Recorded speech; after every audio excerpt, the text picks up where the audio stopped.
itu sholat 2 rakaat, kemudian baca Quran. Nah, pada waktu itu saya pulang udah tengah malam, pintu jendela udah tutup, saya ketuk.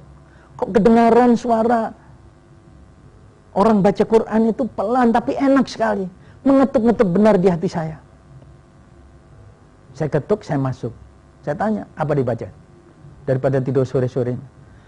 Daripada tidur sore-sore, koran, komik, majalah ada. Kitabnya orang Arab saja. Nih, saya tanya kamu itu tiap sholat mesti ngadep ke barat. Ngapain sih? Kok nggak sekali-kali ngadep ke timur apa ke selatan? Mas, ini aturan agama saya. Jangan ikuti. Urusi agamamu sendiri. Saya akan ngurusi agamaku sendiri. Kenapa kok saya tanya? Islam itu nggak praktis. Udah sholatnya terlalu banyak, ngadepnya harus ke barat terus-terusan. Saya ini orang Kristen, praktis. Sholatnya, sembayangnya cuman seminggu sekali. Nggak pakai batal-batalan lagi. Ngadep seenak saya. Tuhan tidak akan melarang. Dan Tuhan ada di mana-mana. Kamu sujud? Yang kamu sujudi siapa? Tuhanmu? Tuhanmu tidak kelihatan. Tuhan saya ini. Ada potreknya ini, ganteng. Rupanya istri saya tersinggung rupanya. Dia berdiri, air matanya usap. Mas, lama-lama nggak kerasan saya tinggal di sini.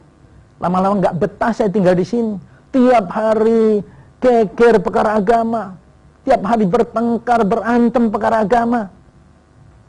Sampai nyalai janji. Dulu katanya Islam biar Islam, yang Kristen biar Kristen. Ternyata tiap hari berantem perkara agama.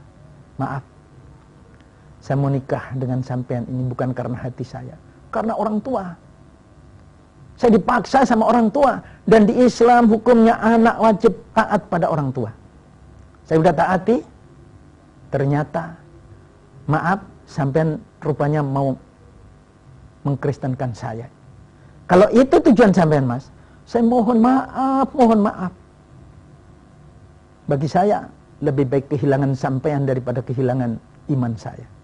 Besok, tolong antarkan saya pulang ke rumah orang tua saya kembali. Pemirsa, saya jadi ketakutan waktu itu. Takut bukan main. Iyalah gampang. Oh, jangan gampang-gampang. Pokoknya saya minta dipulangkan besok pagi. Oke? Sekarang saya pinjam kitab. Dipinjami Al-Quran yang diterbitkan oleh Departemen Agama yang ada terjemahnya. Udah tidur? Saya buka, persis ada pitanya kuning bekas dibaca tadi. Aneh, tangan saya gemetar, bulunya badan saya ini berdiri semua. Qurannya menakutkan betul. Mata saya melihat tulisan, hati saya diketuk-ketuk dari langit. Saya baca di situ surat Ar-Rahman. Ada kalimat Allah diulang-ulang. Fabi'ai ala'i rabbikum tukadziban. Saya baca bahasa Indonesianya. Nikmat yang mana yang kamu dustakan? Nikmat yang mana yang kamu dustakan? Nikmat yang mana yang kamu dustakan? Kalimat-kalimat sederhana, tapi betul-betul mengetuk-ngetuk. Persis seperti ketika saya pulang di gereja, saya lewat di muka musolanya almarhum Bapak Kiai Nawawi. Di situ ada orang wirid rupanya. Kedengaran suara yang hebat sekali. La ilaha illallah, la ilaha illallah, la ilaha.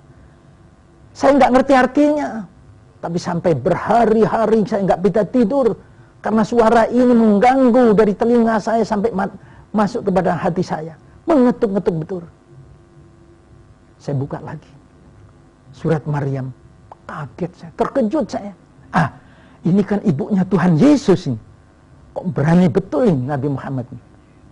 Awas kalau sampai jelek-jeleknya orang saya robek-robek kitab. Saya baca. Ternyata Al-Quran menceritakan Bunda Maryam jauh lebih hebat, lebih mulia daripada di dalam Bible saya sendiri. Maryam masih kecil, diserahkan ke mihrab, diasuh oleh Zakaria. Berkembang dalam mihrab itu sampai remaja. Maryam ini gak pernah keluar sama sekali dari mihrab.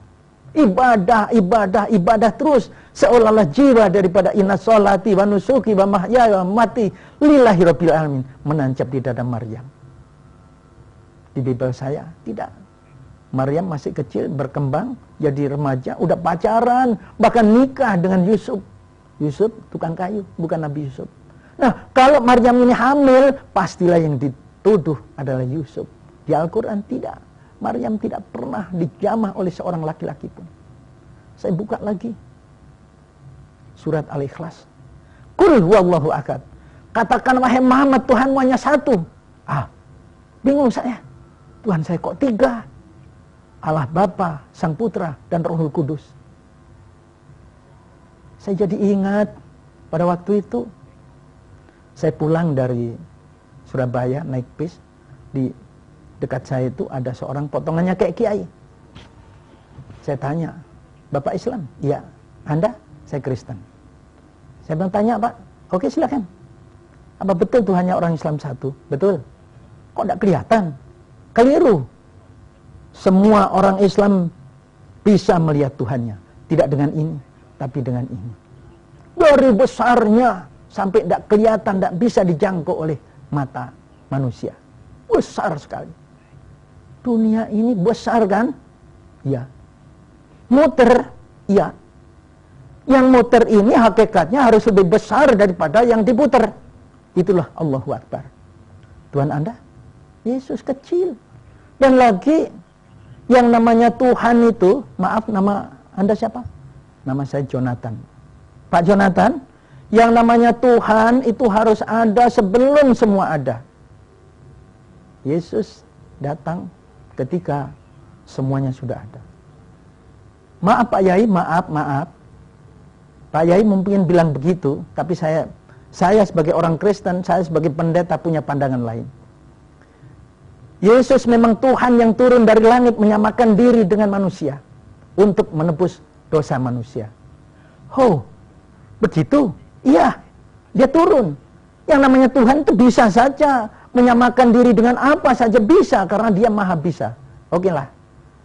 Kalau memang begitu Pak Jonathan, saya jadi kasihan lihat Tuhan Anda. Kok begitu Pak?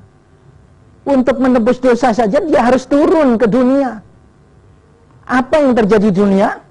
Dia dianiaya, begitu hebatnya sampai dipaku di palang salib.